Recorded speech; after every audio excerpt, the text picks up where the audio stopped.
Hope you're having a good day out there. Thanks for watching us here on 10 TV Plus. I'm meteorologist Michael Behrens and the one and only Jay Plyburn. One and only. One and only. I'm the only one out there. I counted just one. Happy Friday, everybody. Yeah, happy Friday out there.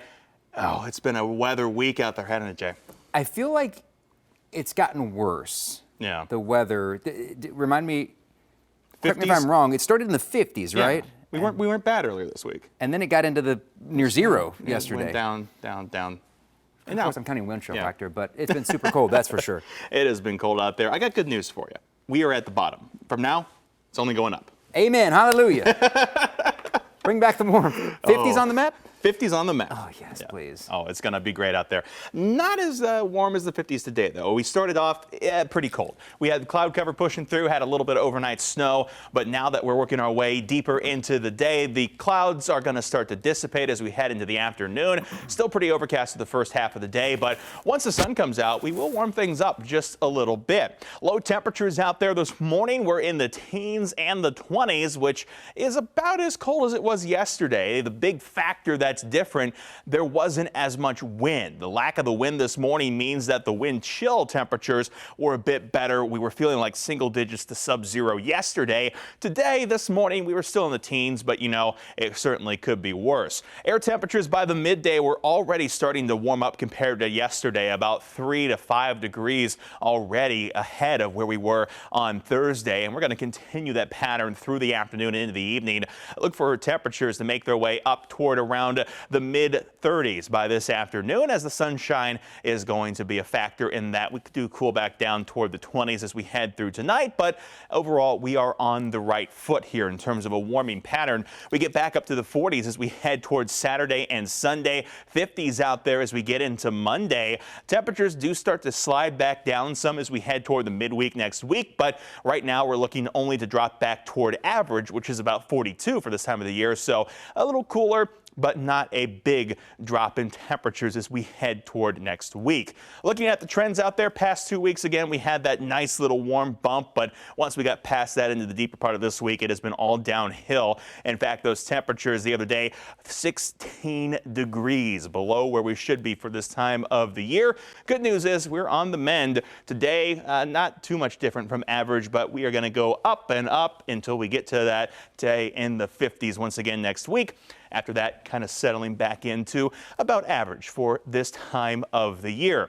When it comes to rain chances out there, we've got some in our forecast. As far as today, though, we should be dry now that we got rid of those morning light snow showers. We could see a small speck of rain as we head toward tomorrow, but for the most part, all that rain going to be after midnight Saturday. Sunday, really looking like the wet day. That's when we're expecting widespread showers here across central Ohio.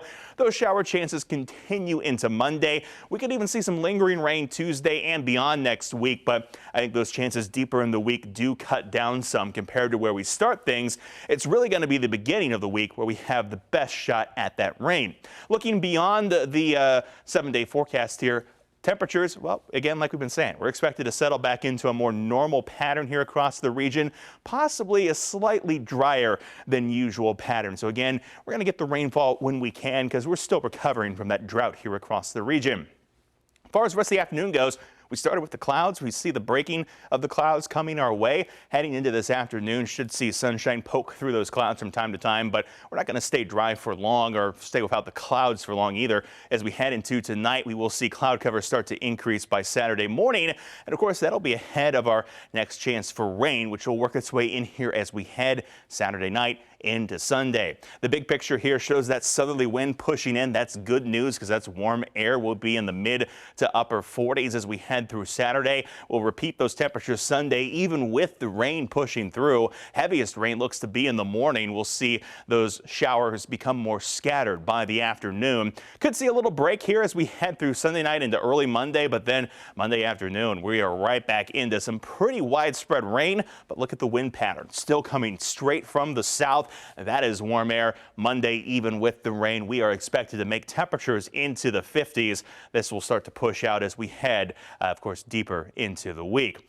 As far as the rest of your 10 Weather Impact 7-day forecast goes, again, we're looking better compared to where we were for Thursday and for today. Temperatures out there still going to be cold on this Friday. We've got to get past one more day with wind chills in the teens before we get out of it. Wind chills again expected to be pretty chilly through the beginning of the day. Afternoon, not so bad, hanging around in the 20s. As far as what we're looking at Saturday, Sunday, temperatures up in the 40s, 50s come in Monday. Pretty good rainfall heading our way though. Break down that rainfall coming in on Sunday. We could pick up about a ½ inch to about 3/4 of an inch of rainfall Sunday morning especially. We'll add to that as we head into Monday, about another ½ inch to 3/4 of an inch. You can see some of those purples. That's where we could get total between the 2 days, maybe about 1.5 inches to 2 inches in some of the hardest hit spots. We could add to it a little bit over the next few days, but I think the bulk of the rain really going to come in Sunday into Monday. After that, we see lingering rain next week. Temperatures do start to dip, but not by a lot. We fall down into the 40s as we head toward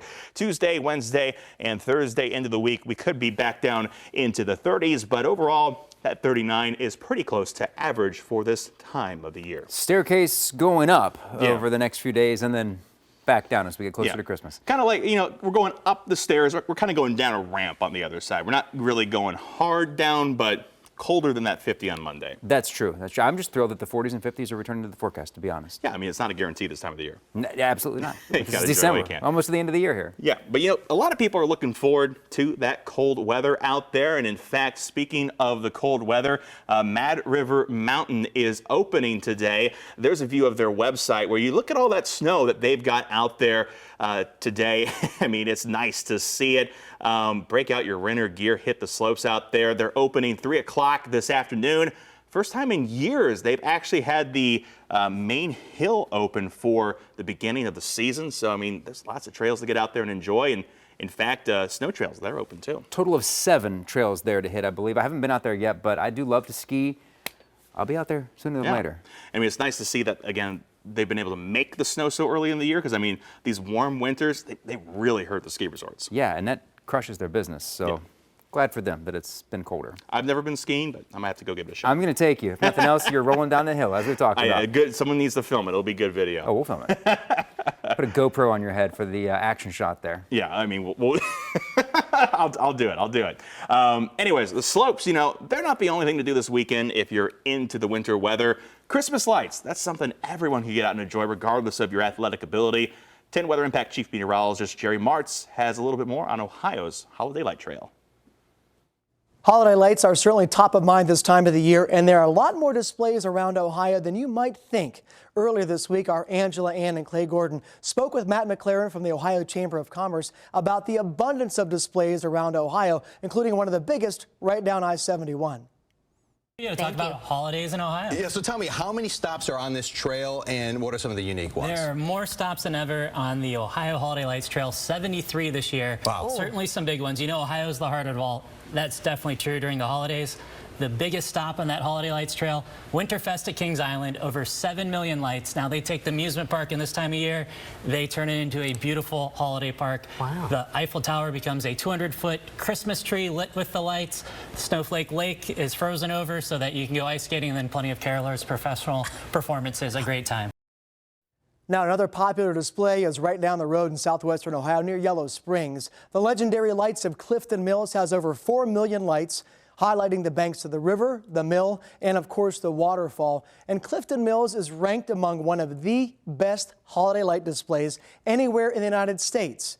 Now, the displays at Kings Island and Clifton Mills do require a small fee to fully immerse yourself and your family and friends in that display. But there are many, many displays that won't cost you anything. For example, the courthouse in Cambridge, Guernsey County, that's our hot spot. This free light show has synchronized the holiday music and has extended hours leading to and through Christmas Day. Another gem can be found in Licking County at a courthouse there in Newark, with the first lighting of the courthouse taking place nearly 100 years ago in 1928. Now, for more of a neighborhood feel and a drive-through light show, check out the Lucy Depp Park Light Show. That's just west of Powell in Delaware County. This drive-through light show is set to music, and while it is free to enjoy, they do accept cash and mobile donations that benefit Feed the Kids Columbus. 10 TV has made it easier for you to check out the holiday lights in Ohio. Just text the word lights to 614-460-3345. You'll get a link to the article with all this information and the local light shows sent straight to your phone. And I do like the ones where they sync the audio and video together. You turn on your radio station usually, or there's instructions out there. So you have the whole sensory experience. You see the lights, you hear the Christmas music. Yeah. It just screams holiday time. Oh, I mean, I've always wanted to build one of those things at my house. You see those videos from time to time. It's a lot of work. It's so expensive. Oh, yeah, yeah. Thousands of dollars people put in those lights displays. And the utility bills, even using the energy-saving bulbs, it makes me wonder how much their energy bills clicking up when you see all those lights on the homes. Oh, it's got to be a lot. I mean, I did some comparison earlier this year, though. You save about 10 times the power on those LED lights compared to the old ones.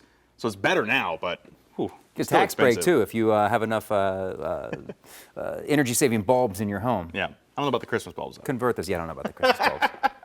And sticking with the holiday theme, let's take a look at all the good done yesterday at the Big 10 TV Toy Drive. Here at 10 TV, I want to thank you so much for coming out yesterday and making it a success. We collected just shy of 4,300 gifts for kids in need throughout our community, and we could not have done it without all your support. I'd also like to thank our sponsors for helping make the event possible. But if you weren't able to make it, there's still time. You can donate. Bring a toy to any of our drop-off locations by the end of the day today. Just head over to 10tv.com for a list of those locations. It was really fun out there yesterday. The energy of the whole event, people showing up, some with 1 or 2 items, some people with entire vehicles full of kids' toys. What a fun event. Oh, yeah, big we saw thank you. Angela Ann deep in the car pulling some of Getting them out stuff yesterday. out of it yesterday, yeah. Huge thank you to everybody who helped out. It makes a big difference. Yeah, absolutely. Happy to see it. Happy to see that the cold weather did not dissuade anyone from coming out. No, because it was certainly cold. Yeah, and if you're still looking to do your own shopping, or maybe for a toy drive or your loved ones, you're coming up against the holiday shipping deadlines. Keep in mind the Postal Service last day to send Ground Advantage is December 18th. If you ship using Priority Mail Express, you've got till the 21st.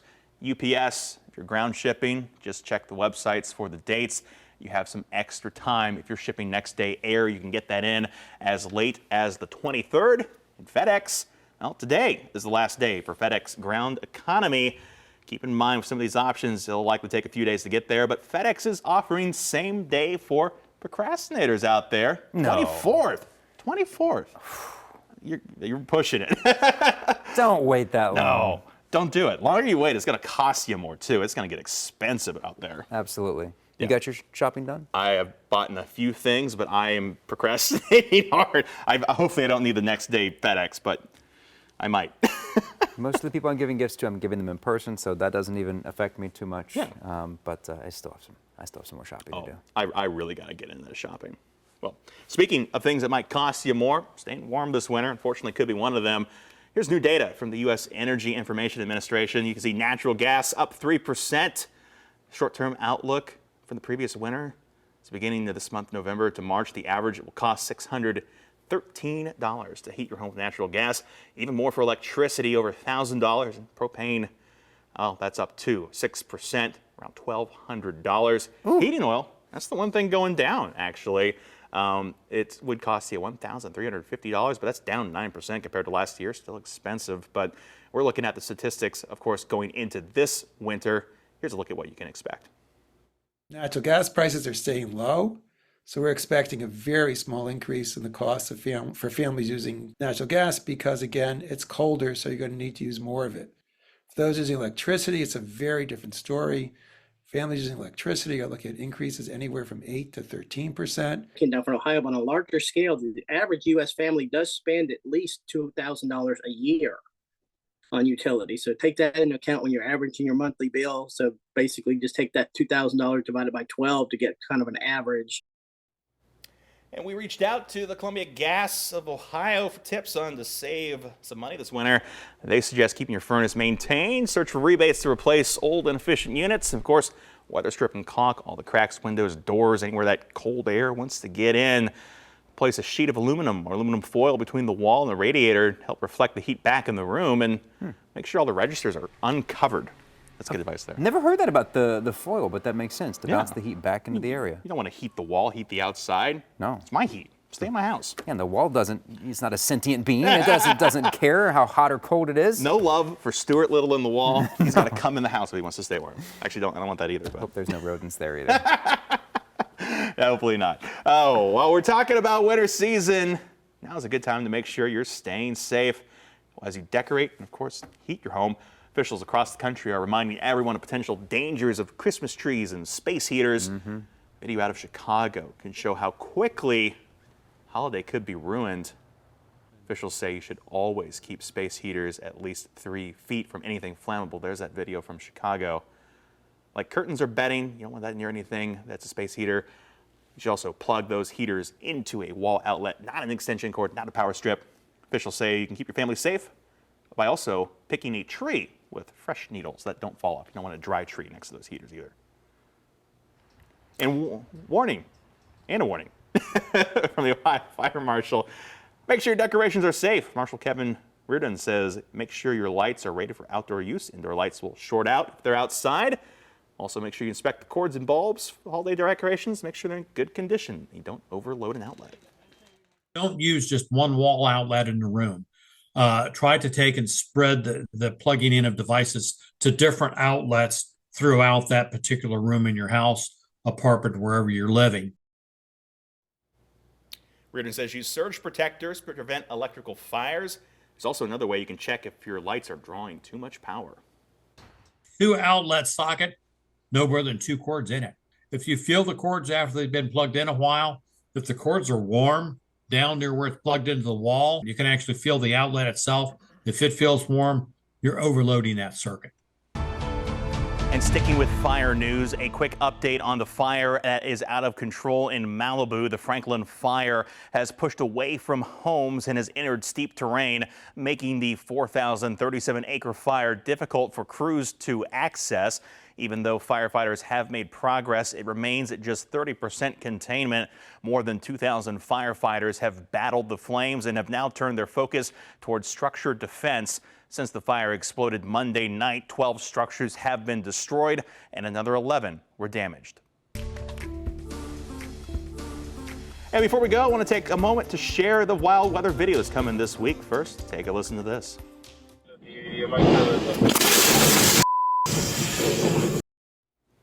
There's a wild video there. This happened in Kalamazoo, Michigan. First responders are sent running for their lives, but thankfully, all are expected to be okay. That's a crazy video. Ooh, a reminder of how easily you can lose control on some of those slick roads. At least I think that was one of the causes there, cold conditions, and our friends in Michigan seeing there. Yeah, I mean, the bad thing with this, when you got crews on the side of the road cleaning up one accident, the cause of that accident, it's probably still there on the road. Yep. And unfortunately, I mean, every winter you see things like this happen. I'm just glad everyone's okay. Glad everyone's okay. Yeah, and for some good video, though, to serve as a reminder to be careful out there. Absolutely. And speaking of good video, this one came out of New York. More lake effect snow piling up. Buffalo showed you the plow at the side of the road yesterday. And well, like we said, Jay, these guys can't catch a break. They get more every day. Look at that snow. Feet of snow buried in it. Too much. That's too much snow. Too much snow. It's beautiful. Yeah. But again, that just makes it so hard to get around. It's not fun to drive in at all. And I saved the best video for last. What you got for us? This is amazing. This is something called sea smoke. This is up in Duluth. Sea smoke forms when cold, dry air hits warmer water. A layer of warm water cools rapidly and condenses to form vapor, or, well, sea smoke. Look at that. It's like the beautiful. whole water is just like, I don't even know how you describe that. Smoke is a good way to describe that. It looks like they've just brought a fog machine in to like set the scene for some scene in a movie or something. It's really, really pretty surreal looking. Is this what the song Smoke on the Water is about? That's what it is. You got sun in the sky, that's the fire. Written in Duluth, Minnesota. Smoke on the water, fire in the sky. Sounds right to me. As we punch away from that video, I think it's a sign that my singing skills need some work. The director's not impressed with that one. I mean, you can see it on his face. Don't quit your day job. I'll be right here. I'll be right here doing my day job, doing the weather. You know who else is going to be doing that? Jerry, Chief Meteorologist Jerry Marks. He'll be here later today, get you caught up to date on that weekend forecast and those chances for rain. But for now, thanks for watching us here on 10 TV Plus. You can catch Jerry tonight at 6. We'll see you then.